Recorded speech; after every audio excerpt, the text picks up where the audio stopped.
Good morning and welcome to Rising. I'm Jessica Burbank and I'm joined here this Friday by Spencer Brown from the Rising studio up in DC. How are you, Spencer? Hey, Jessica, I'm doing well. It's good that it's finally Friday, but we have a ton of news to get through again today, starting with President Joe Biden, who gave a primetime address to the nation yesterday where he announced an unprecedented $105 billion securities package for allies Israel and Ukraine. American leadership is what holds the world together. American alliances are what keep us, America, safe. American values are what make us a partner that other nations want to work with. To put all that at risk, if we walk away from Ukraine, if we turn our backs on Israel, it's just not worth it. That's why tomorrow I'm going to send to Congress an urgent budget request to fund America's national security needs, to support our critical partners, including Israel and Ukraine. We're going to make sure Iron Dome continues to guard the skies over Israel. We're going to make sure other hostile actors in the region know that Israel is stronger than ever and prevent this conflict from spreading. In addition to that, the president also urged Americans not to equate Hamas terrorists with all Palestinians. Hamas does not represent the Palestinian people.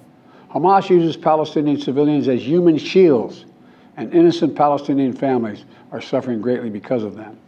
A new CBS poll finds that 3 in 4 Americans believes the U.S. should send aid to Israel, while just 1 in 2 believe we should send more weapons. More Americans, about 57%, believe we should send humanitarian aid to Gaza. Former President Trump, it seems, then is in the minority. He hit out against Biden's $100 million aid package to embattled Palestine during a press conference yesterday. Biden is sending $100 million to the Palestinians? Yes, Mr. President. Nobody was asking that question. What? Go ahead. Well, what do you think about that monetary fund? I think right now it's totally inappropriate. It's so inappropriate to be doing that right now. He's over in Israel and he's giving money to the Palestinians. I think it's very inappropriate. Thank you very much.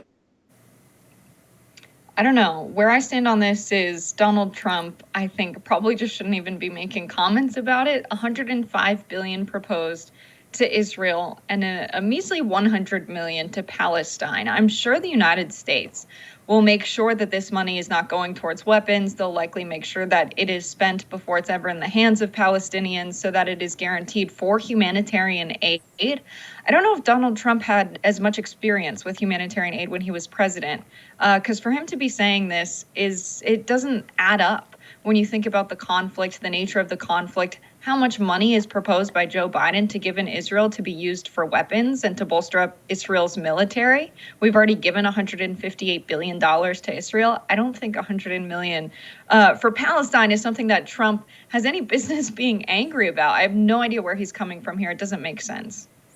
I think, going back to that first clip of the president's Oval Office address last night, it's important to look at not just what he said and how he said it, but sort of where his focus is. I think I was hoping for a very strong speech from President Biden talking about how this is not the time for us to back down in our support for allies, whether that actually means, a massive aid package like that or not. And we just didn't get that. I didn't see, a strong call that was focused on bringing the American hostages being held by the Hamas terrorists home. We didn't have him calling out sort of this axis of evil that a lot of people have seen, whether it be the Iranians, Russians, North Koreans, China, whoever.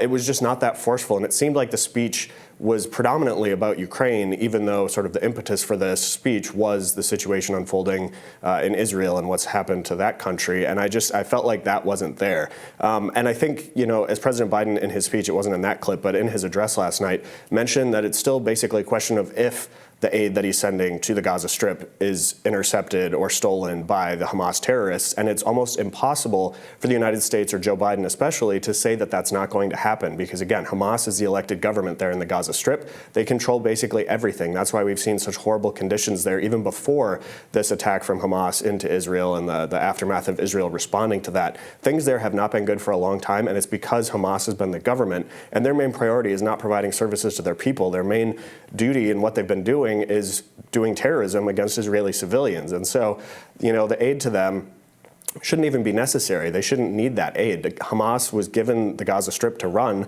when Israel disengaged, and they just haven't done anything with it to actually keep the place a good place to live for Gazans. And so I think there's a lot that the president sort of glossed over in terms of why things are bad in Gaza, and there's a lot more that he should have done to focus on what's going on in Israel and who's behind what's happened to Israel. And instead, it seemed like most of it, again, was just focused on Ukraine.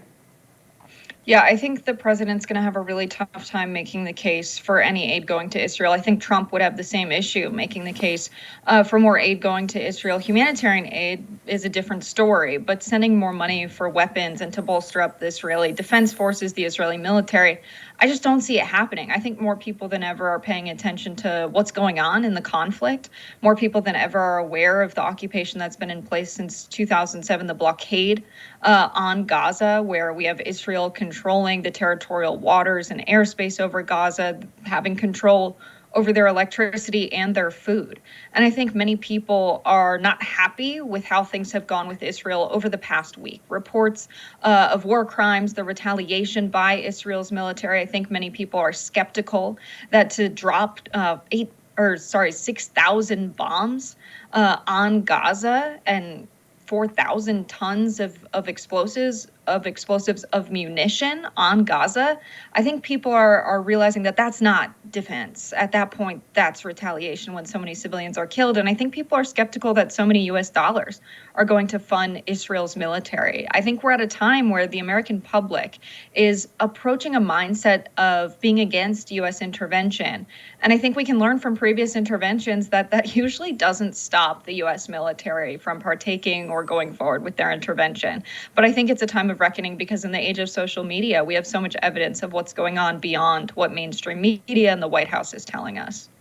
Well, and I think also you talked about sort of the difference between defense and retaliation. And I think it's important to remember that this all started because Hamas terrorists invaded Israel and started slaughtering innocent Israeli civilians, and then continued and has since then, for now 14 days, been launching rockets continually into Israel aimed indiscriminately at civilian targets. And so what Israel is doing is going after the Hamas terrorists, going after those weapons stockpiles, going after the underground areas where Hamas is continuing to build more rockets out of things like sewer pipes and other infrastructure that should have been used to serve the people of Gaza, but has not been used for that, is instead used for terrorism.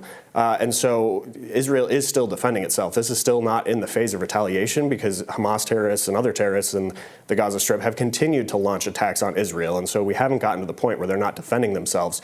And you even had the State Department yesterday in the briefing there. The spokesman said that the idea of a ceasefire right now is just not an option because this is not a situation where Israel has actually put down sort of the attacks that are coming out against it. And so in order to get to the point of retaliation, there would have to be a ceasefire on the part of Gaza where they have stopped attacking Israel. And again, they're aiming their rockets not at military targets, not at anything that is related to Israeli defenses. It's all going towards civilian cities and buildings and communities and stuff like that. And the outrage obviously has not been seen when Hamas is launching rockets at Israeli hospitals. I don't think I'd identify the start of this conflict as, October 7th, when Hamas went into Israel and brutally killed 1,200 people. I would identify the start of this conflict even before 1947, when we had this territory be ruled over by the British Empire, and then the Nakba in the 1940s. And then from there, you had Israel established as a state recognized by the United Nations and a lot of powerful Western countries. And from there, slowly taking more and more territory where the Palestinians have lived. And then we had the international community call Palestinians, when they fought back, terrorists, making it illegal for them to have weapons. I think that puts Palestinians in an impossible position. Then you have them slowly losing land and territory while Israel is funded and is the 10th strongest military in the world because they're funded by the United States, which is the strongest military in the world. They've been living essentially in an open air prison since 2007 when the blockade began. And that blockade happened shortly after Hillary Clinton was caught on a leaked audio tape saying she was unhappy with the way elections went for the people in Palestine, the Palestinian people, and that we should have done something to ensure it was people we would like more. After that, we had a blockade in Gaza. And so when you have 31,000 plus Palestinians die in 2018 when they try and have peaceful protests. They're killed by the IDF. They don't have a military to fight back. I just see the attack on Israel by Hamas as something that is a terrible loss of life, something that is gruesome and violent, and it makes me sick to my stomach whenever human life is lost. But I think when we understand it in context and we look at those numbers, we have to understand the conflict is not Hamas is just fighting against Israel, killing people for absolutely no reason. I see this as people retaliating. And if the U.S. wants to be on the side of peace, they need to look at that conflict as a whole and pursue reconciliation rather than just funding Israel for dropping for their campaign to drop 6,000 bombs on Gaza in response to 1,200 people dying. When we look at the death toll over many, many years, we can see that the U.S. military has essentially been funding a genocide of the Palestinian people. That's what experts are calling it. That's what the United Nations is concerned about. That's why the Security Council all turned their backs to the U.S. when we voted against a ceasefire. We're not on the side of peace if we're voting against a ceasefire, and I really think the United States needs to be. Well, hopefully the United States continues to be on the side of preventing sort of the violent massacres that we saw happen in Israel 2 weeks ago this evening. We have a lot more to talk about on this topic, as always, but there will be more rising right after this.